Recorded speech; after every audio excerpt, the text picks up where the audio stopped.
He could box well on the outside and was great even on the inside. He reached incredible heights, but his triumph was overshadowed by a number of circumstances. This is a story about Riddick Big Daddy Bowe. Bowe was born on August 10, 1967, the 12th of his mother Dorothy Bowe's 13 children. He was raised by his mother in an infamous housing project just down the street from Mike Tyson, who he was even a classmate to in elementary school in the 6th grade.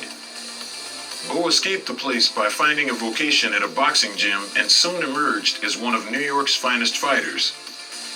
In the amateur ring, he won 4 New York Golden Gloves tournaments in 2 divisions, light heavyweight and super heavyweight.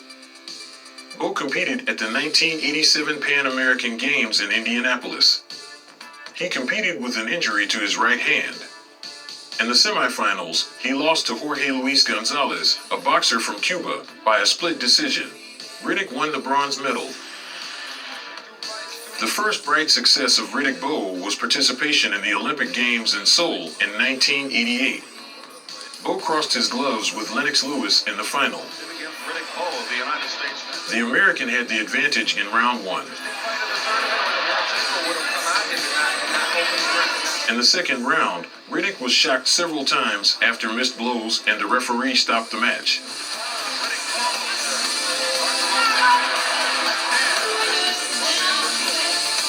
Bowe won an Olympic silver medal in the super heavyweight division. After the Olympics, Bowe returned home, but the top promoters took no notice of him due to his behavior after losing the final. Bowe cried in front of the audience, and this pushed them away from collaborating with him. Promoters are sensitive to the desires of the crowd. They did not want to cooperate with the vulnerable heavyweight. Riddick decided to pursue an amateur career and became a coach at a Brooklyn gym. In December 1988, Bowe was contacted by Rock Newman, a bully, provocateur, and aspiring boxing manager. Newman needed a talented heavyweight to enter the promotion business. Bowe signed a contract with the Rowdy Newman. The Rock made an agreement with Eddie Futch, a well-known mentor who became Bowe's head coach. And already in March 1989, Rock gave Bowe his debut professional fight with borrowed money. Bowe's amateur record at the time was 104 wins and 18 losses. Riddick confidently began his journey as a professional. On March 6, 1989, a 21-year-old Riddick Bowe successfully debuted against Lionel Butler.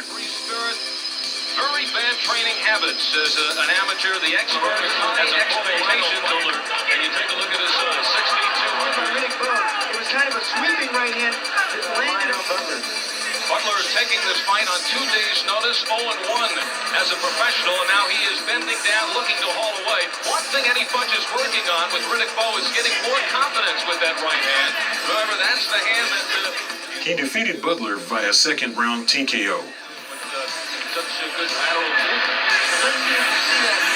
And right now is Lionel Butler coming out on top of Bowe.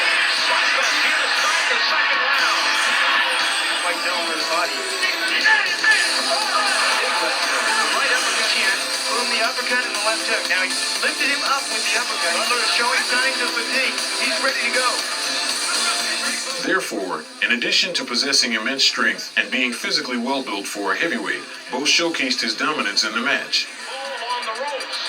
Butler doesn't fight unless he gets knocked down. And in the fight for Lionel Butler, who was game stayed on top of Riddick Bowe, who pounded from inside for the final knockdown. The end was His then manager, Rock Newman, kept Bowe active.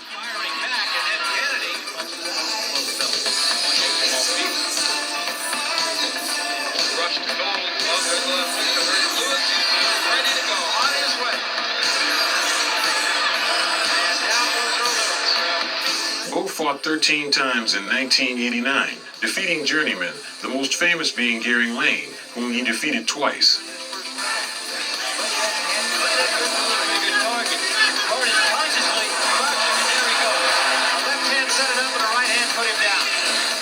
Basically, all victories were won in the starting rounds, and all by knockout.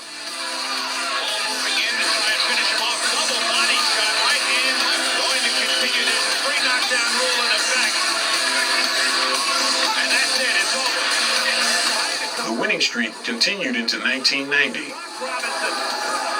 hurt again. Rudy Vandal steps in. He fought very often, sometimes twice a month, gaining experience on mediocre opponents. And I watched Tucker just forgot to throw a jab. Hasn't used the jab at all. Good right hand sends him down again. In September 1990, the first more or less serious challenge awaited him in the face of compatriot Pink Lon Thomas, who had previously become world champion. The fight from the first round took place on a collision course. No one spared any effort to exchange. Take him out with him here in the opening round. There he got out jabbed by Bowe. The young Riddick Bowe delighted the audience with excellent technique and excellent serial work.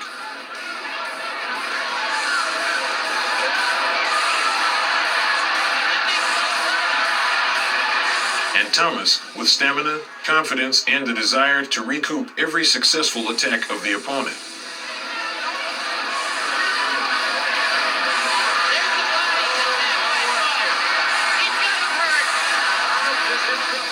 In the third segment of the battle, Bowe shocked his counterpart.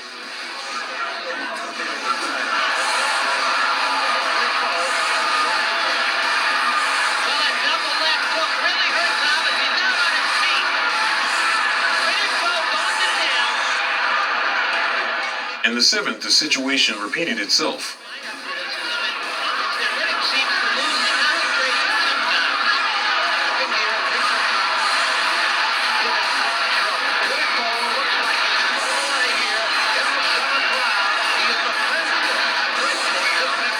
After the eighth round, Pinklin's corner refuses to continue the fight.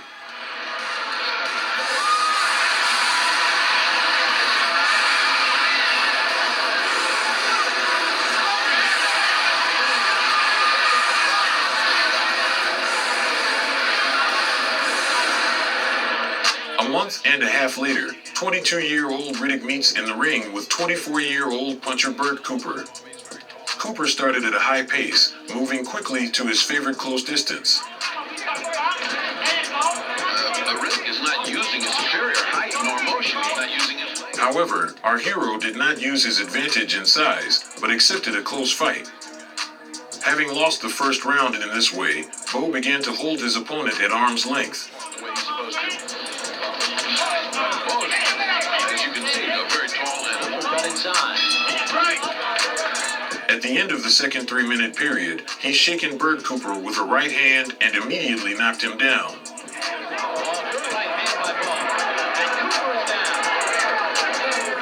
You see how well he positions himself to throw the right hand? The classical fighter. He has the makings of a great fighter if they can get him to go. Cooper gets up, but he is immediately overtaken by a finishing move from Riddick, and he falls again.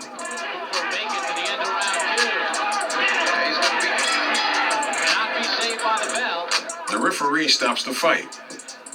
In the ring, Riddick Bowe was a big, punching, and trained boxer. He had a very good jab, a monstrous right hand, and felt comfortable at any distance, especially at close range. Having already 3 children at a young age, the boxer was nicknamed Big Daddy. At the beginning of 1991, Big Daddy was waiting for a fight with the 1984 Olympic champion Tyrell Biggs, who defeated Lennox Lewis in the amateurs. And the Pro Biggs failed to take the championship title. However, after defeats at the hands of Tyson and Damiani, he won a series of victories. Riddick Bowe wearing the all-white trunks, Tyrell Biggs in the black, and Tyrell Biggs takes a right hand right on the forehead, Alex. Already in the first seconds of the starting round, Riddick managed to hook and shake Tyrell, but he survived. And he Bucks told us yesterday he has never, good left hook and retaliation by Tyrell. But what the Bowe assault did do, Dan, was it got... In the future, Big's sharp and annoying jab caused Bowe a lot of problems. You were expecting the guy to turn around, put that power in his left. Good right hand to the body by Biggs. There's a good solid. Try to keep him from getting his rhythm. Good body punch there by By Tyrell Biggs. But you can see his stamina, it has been a question mark. At the end of the third round, Biggs is already shocking Riddick. Flicking out there. Riddick Bowe was a little caution. There, good right hand. And Bowe's hurt. Riddick Bowe's hurt. The first half was competitive, but Tyrell looked exhausted in the second half. He's not landed anything. So far, it's been a phone booth fight. We'd like to remind Billy Biggs to stop holding. To the body, and he's making the nosebleed and the cut. Oh, another right hand to the body. Watching people that do this lose there and chill his finger. A minute before the end of the eighth round, Bowe knocked him down with a signature right straight punch. A minute 10 to get Tyrell Biggs out of there. He got up, but Riddick immediately scored another knockdown. 50 seconds left in the eighth round. They can stop this fight right now. You see the official. The referee thought Biggs had had enough. Background, Dr. Frank Doggett of the New Jersey Commission will be, I'm not sure on this, no, I guess on this angle we won't see him, but the doctor was up on the apron.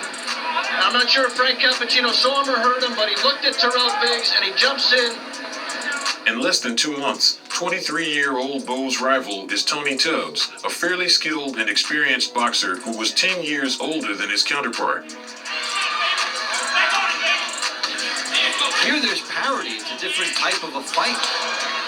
Young Riddick acted as the first number and actively worked with the jab, Tubbs in response. Like to force Tubbs to use his legs. There's a jab and a right hand by Tubbs. Fast and skillful Tony turned out to be a very difficult opponent. The fight took place at a measured pace and turned out to be equal. That Tubbs may be tiring. Tony Tubbs was better in the first half. Bowe was better in the second half. Hooked by Bowe. Although it is worth noting that Tony took his rounds more confidently than Riddick took his. Gentlemen, Big Daddy wins by unanimous decision. So Bowe. The crowd booed the decision. Tubbs himself did not complain, but stated that he wanted a rematch. Do you keep deleting slot games one after another? Well, there's one game that you won't want to delete. Tap the screen. After this victory, manager Rock Newman and trainer Eddie Futch showed an active desire to arrange a duel between their ward and champion Evander Holyfield. Having won a couple of early victories, Riddick Bowe meets in the square of the ring with Bruce Seldon. No reconnaissance, the fight starts with an exchange and at a very high pace. It was clear that it would not last long. Very little connecting yet on either side. In the middle of the first round, Bowe hits a right cross and then a left side. Seldon is knocked down. Looking at jab. Whoa! Here's that first right hand landed square on the chin. It's kind of a delayed reaction here. It is. Bingo. Then another left one on the side again sends it to the canvas. Bruce tries to get up, but he can't. It's a knockout. First round knockout. The next fight would not have been remarkable if not for its spectacular end. The duel with a compatriot named Elijah Tillery was bright, but short-lived. Second warning for holding from Carl Milligan. And he is likely to get more. Bowe has a 26-win, 23 knockout. 9 of them. In the first round, Bowe shocked his opponent and knocked him down. Conclusion to round number 1. Carl Milligan, the referee, they go at it again. After the gong about the end of the starting round, the fighters continued the exchange. Bowe struck Tillery, to which he decided to retaliate with a kick. Tillery. Bowe won't stand for that. Brock Newman, the manager of Riddick Bowe. Bowe lunged at Elijah, who ended up with his back against the ropes. As a result of Bowe's relentless blows and the actions of his manager, Rock Newman, who was pulling him from behind, Tillery tumbled out of the ring. He was disqualified for using kicks, and Newman was fined. Well, actually, I was just getting warmed up, and he was towing me at the end of the round, so I just, kind of like pushed him. And then he just went like berserk and what have you, I would have accepted that, but he kicked me. And after that, I just lost. I don't know what the hell Tillery thinks this is. He goes around kicking this guy, and I saw him intentionally try to kick him in the groin. We are a team. We are a family. We can't let those kind of things happen. The revenge took place in less than 2 months. Riddick Bowe coolly cut off space for his opponent and won rounds without any problems. At the beginning of the 4th stretch, Tillery was counted out by a standing knockdown and the referee stopped the fight. And here's the sharp vision overhead replay of the right hand. And then Bowe will go to work on Elijah Tillery. And Bowe goes after him. Oh, what an uppercut. That's it. He turned it. He's right off that right hand. Crushed him. All started with a powerful right hand. In the summer of 1992, as part of an IBF title eliminator, Bowe met South African Pierre Coetzer. Champion Evander Holyfield was supposed to face the winner of this fight and openly cheered for Riddick. Round 1 begins. Riddick Bowe exceptionally relaxed, even playful. But Pierre turned out to be a difficult opponent for Bowe. He acted as the first number, moved from side to side, and defended well. In addition, Coetzer landed a lot of punches. Uppercut for Bowe, left hook for Coetzer. And what a boxing match. Hard right hand shot by Bowe, and another, and Coetzer's in serious trouble. Tactic for Bowe to go to the body. Just missed with a wild right. The boxers demonstrated an exciting fight in the ring. Riddick landed power uppercuts, which Pierre held with flying colors. However, by the 6th round, the South African's face was completely dotted with bruises and abrasions. In the same segment of the fight, Big Daddy hit a low blow. Coetzer received time to recover.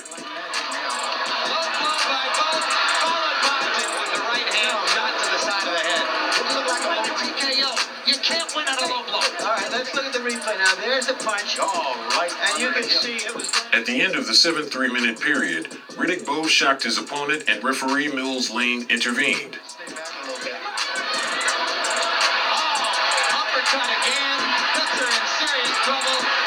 Mills Lane 1 punch away from stopping it, and there it is. Now, Riddick Bowe was supposed to meet in the ring with the world champion in 3 versions. All 3 heavyweight titles have been held by Evander Holyfield. The champion has not been defeated and has already defended his titles more than once. Before the meeting with Riddick, Evander was a 7-5 favorite.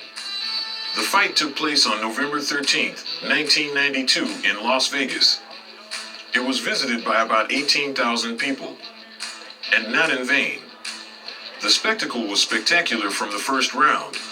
Is likely to never seen a referee let that much food go on. On his forehead, conceding they're going to use. The fighters quickly discarded tactical developments, converging in a brutal wheelhouse. Holyfield. And already Bowe begins to hold and hit, and they brawl in the center of the ring. Evander Holyfield is having some vision problems. Yeah, I think his right eye is cut. I think his right eye is over. In most rounds, the larger Riddick Bowe looked better. And another. And another. Holyfield wobbles Bowe onto the rope. In the 8th 3-minute period, the champion received a cut over his left eye. The 10th round was especially memorable. Bowe showered Holyfield with heavy punches, throwing 40 punches in 1 minute. Struggles to stay on his feet. The right hand blocks another one. Bowe throwing and throwing. Shocked and reeling, Holyfield somehow found the strength to keep fighting. It seemed that these two beat each other for an eternity, not giving up a single millimeter of the ring. Look at Holyfield. What a warrior. This round, you see the best of Holyfield. Round 10 continues after it and skill.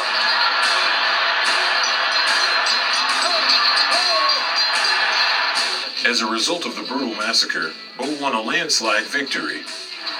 Champion of the world, Riddick Bowe. The fight was awarded the status of Fight of the Year according to the Ring. Round 10 was Round of the Year and Bowe was Fighter of the Year. The fight was commented on by Lennox Lewis, Bowe's nemesis from the 1988 Olympics. After the fight between them, a verbal altercation took place. I want you to know something about me. I'm not afraid of you, Lenny. And we gonna get it on. I owe you one. Okay. You're not the man I thought you were. You lied on me. I thought we was cool. Yo, bring it on, man. Yeah, I'm gonna bring it. I'm gonna bring it. You ain't nothing but a word. Betty Ryder was afraid of you. I'm gonna knock you out. You's a chump. I'm gonna knock nothing out, Bowe. I'm gonna knock you out. I'm gonna knock nothing out. I'm gonna knock nothing out. If I let you know you do it, man. Do it, then. We ain't do shit. I know from what my feet. You're the champion. You're the help from the rest. Knock me out. Knock me out there, Bowe. You ain't nothing to me, nigga. Watch your mouth, fucker. Hey, look, man. Watch your mouth. You ain't nothing to me. Brooklyn's own Riddick Bowe. Riddick! Bowe celebrated the win by doing a sneaky talk show tour and appearing in commercials. "I want to be the people's champion's kind and intelligent," said Bowe himself. He announced that he wants to go to Howard University of Washington to get a bachelor's degree and admitted that he did not intend to box after his 28th birthday. However, soon after the triumph over Holyfield, a big scandal awaited him. Before the fight itself, Bowe entered into an agreement with the WBC that, if he won, he would make his first title defense with the winner of the Lennox Lewis-Donovan Riddick fight, which Lewis eventually won. Riddick and Lennox were given a month to reach an agreement without promotional bidding. If Bowe had refused to face Lewis, the WBC title would have fallen into the hands of the Briton without a fight. Riddick's manager Rock Newman made 2 offers to Lennox's team. According to Bowe's first offer, he would receive 90% of the fee, and Lewis 10%, $3 million. The second offer was for Lennox to pull out of the fight, first with an interim bout in the U.S. and then face Big Daddy for $9 million or a percentage that could be negotiated. Lewis manager Frank Maloney rejected both offers and put forward his own 75-25 in favor of Bowe.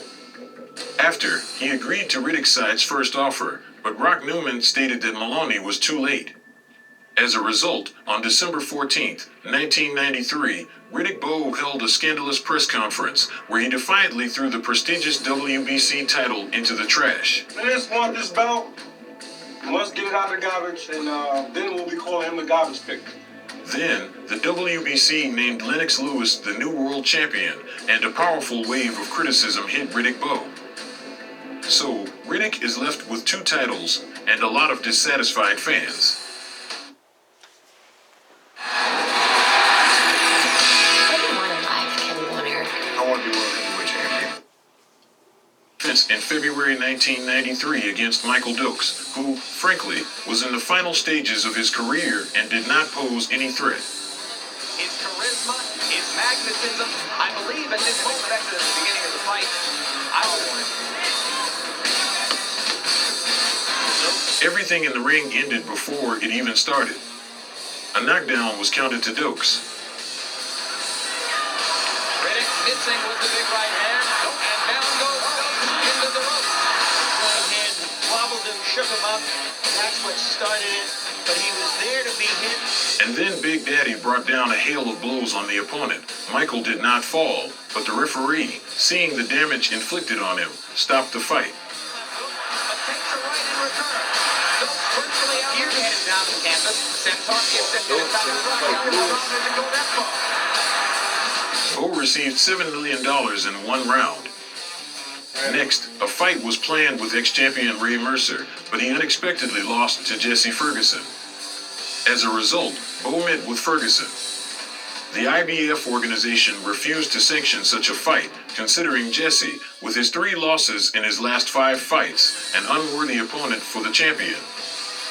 In addition, Ferguson was not even in the top 10 championship ratings, and Riddick was considered a 40-1 favorite.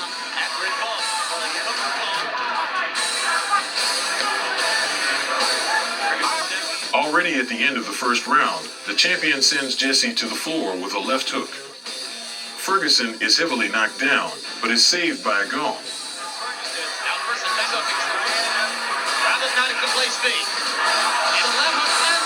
At the beginning of the second, a powerful series of blows falls upon him and the applicant falls on his back.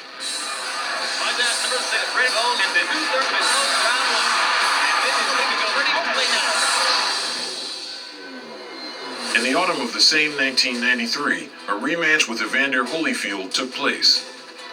Bowe was the slight favorite this time. Outside the ring, the fighters treated each other with more than respect, but Evander was especially confident in himself.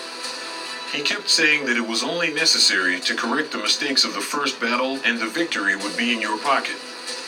Riddick, who weighed 5 kilograms more than in the first fight, started very briskly, but he failed to knock out Holyfield in the first seconds.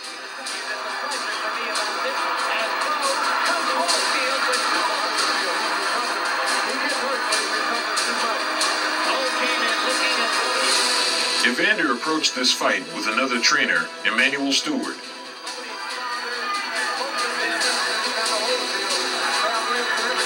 This time he tried not to get into frank exchanges close and not to remain in front of the opponent after his attacks, and also worked more often with a jab. The fight turned out to be spectacular again.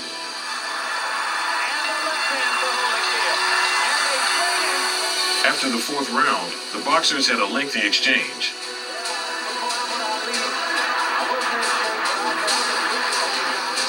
In the middle of the seventh, a man on a paraglider landed in the stalls, who immediately began to be beaten by spectators near the ring.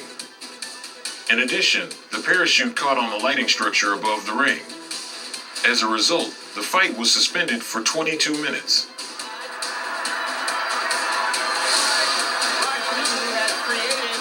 Throughout the 12 rounds of the fight, Holyfield had a slight advantage.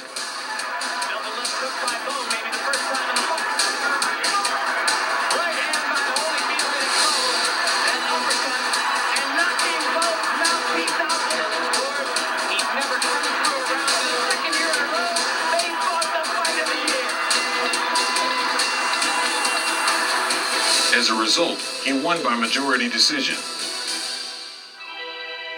So, Riddick suffered the first defeat and lost the titles. He did not enter the ring for almost a year.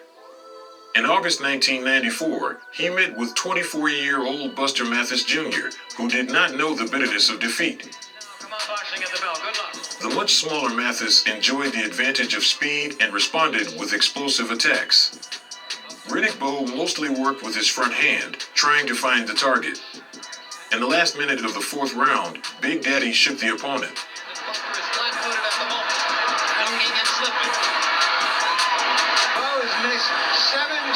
He knelt down, but Bowe still landed a punch that finally knocked Buster down. Mathis voluntarily, it seemed, going to one knee as if he wanted to... Riddick apologized. According to him, he thought that Mathis was only ducking, performing a defensive action. However, the referee considered the blow to be deliberate, and the fight was eventually declared a no contest. On the cards of all three judges at that time, Bowe was in the lead. Further, our hero was again waiting for an undefeated opponent. His name was Larry Donald. At a press conference 5 days before the fight, for no apparent reason, Bowe hit his opponent. A new extreme.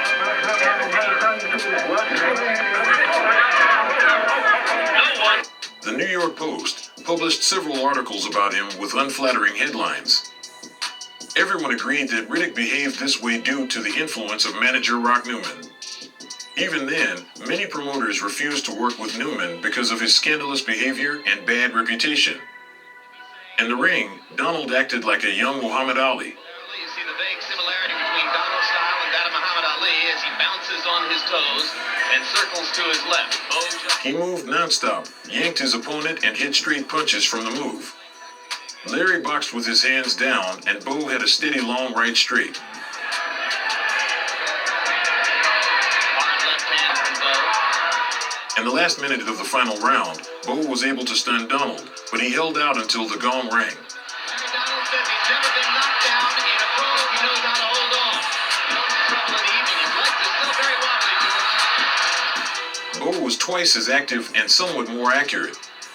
He took a more than convincing victory by unanimous decision, earning $1 million. Welcome